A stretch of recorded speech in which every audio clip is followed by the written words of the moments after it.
are flawed because of the failure to break the silence. The result? The relationship or friendship ends or goes sour. The organization dissolves or goes bankrupt, or loses market share, or nations go to war. In the case of the Camp David summit in 2000, we have additional evidence of such failure. No agreement was reached. The Israeli and U.S. government position? Arafat refused Barak's generous offer. Barak placed the entire blame in Arafat's lap. Many who were close to the action did not support Barak's view. In fact, he barely spoke to Arafat at all, and never on matters of substance. This is not to say that Arafat was a complete innocent. It is to say that the scripted view badly misrepresented what actually happened there. With respect to this conflict, the fact that there are a number of issues that seem to be taboo is not a surprise. It is a matter of fact that AIPAC and the Israeli government have gone to great lengths to make sure that only certain types of messages ever air in the United States. Those messages are always unfavorable to Arabs. What we hear and read are carefully scripted remarks. Since their view is the one that dominates the media, this effort will deal with what they leave out. So let us begin with what might be considered the root cause of this conflict.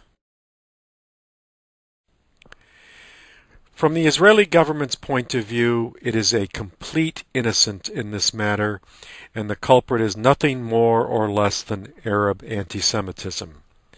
This word once had great emotional and moral power. It has been used so much of late as a way of belittling anyone who criticizes Israel that it has almost lost its original meaning. On top of that, they say, past experience does not offer a case for optimism. From Israel's point of view, every time peace was offered, the response has been violence.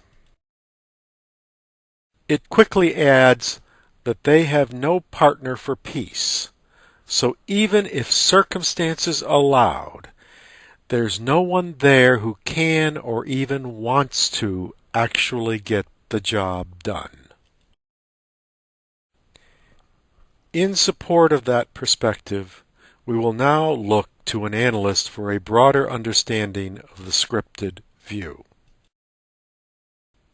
We go now to Melanie Phillips, who both in an article for the Jewish Chronicle and in her presentation at an Intelligence Squared debate in the UK, identified what she felt the problem was. In order to understand the following slides, recognize that we are talking about the British Mandate.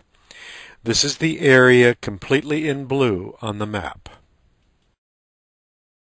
Melanie is quick to point out that two states were provided for in 1920 when Churchill split the land that had already, in her mind, been assigned to the Jews and gave 3/4 of that land to the Arabs to create Transjordan. She, and Netanyahu concurs, felt that this was nothing less than a betrayal of what had been promised the Jews. She continues to say that the Jews accepted this because it had been ordained by the world community that they should be closely settled in the remainder of the British Mandate. This is highlighted here.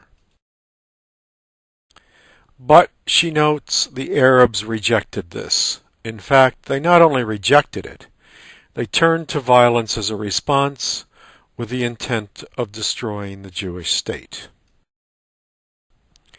She further adds that the British made a fateful decision here to offer half of what remained to the Arabs, leaving the Jews with an even smaller space to create their national home, and this is highlighted in blue. But even this was rejected by the Arabs because, from Melanie's perspective, their real aim remained unchanged, which was to see Israel destroyed. So Melanie continues, I have a revolutionary suggestion to break the Middle East logjam, she says. For her, then, the way to approach this logjam is for Israel to stop going along with diplomatic fictions and to start telling some home truths. And what are Melanie's truths? In essence, she wants the British and the Americans to stop coddling the Arabs by rewarding them for their aggression, because in so doing they are unwittingly offering incentives for the terror to continue.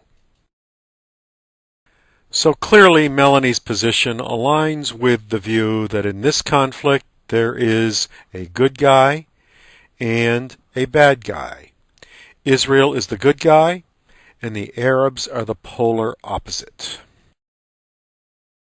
She echoes the scripted view in significant ways, but in so doing offers a view of history that Avi Shlaim, an Oxford University professor and authority on the subject, noted was so far from what he understood of the history of the conflict to be that the differences in understanding could not be bridged.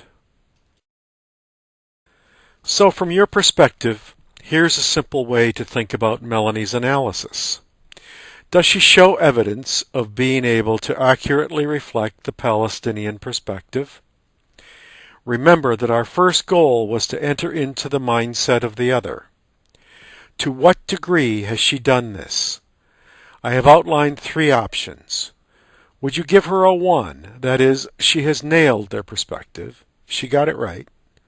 Would you give her a 2? And that is that she's partially right. Or would you give her a 3? That she has not the foggiest idea what the Palestinian perspective is. Let us move on. Perhaps another viewpoint is relevant here. Now we will consider a participant's view, someone who was close to the action during a significant part of Israel's history. This person is none other than David Ben-Gurion, Israel's first prime minister. I will quote him. He said, "If I were an Arab leader, I would never make terms with Israel.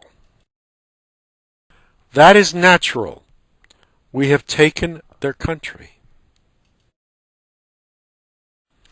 Sure, God promised it to us, but what does that matter to them? Our God is not theirs.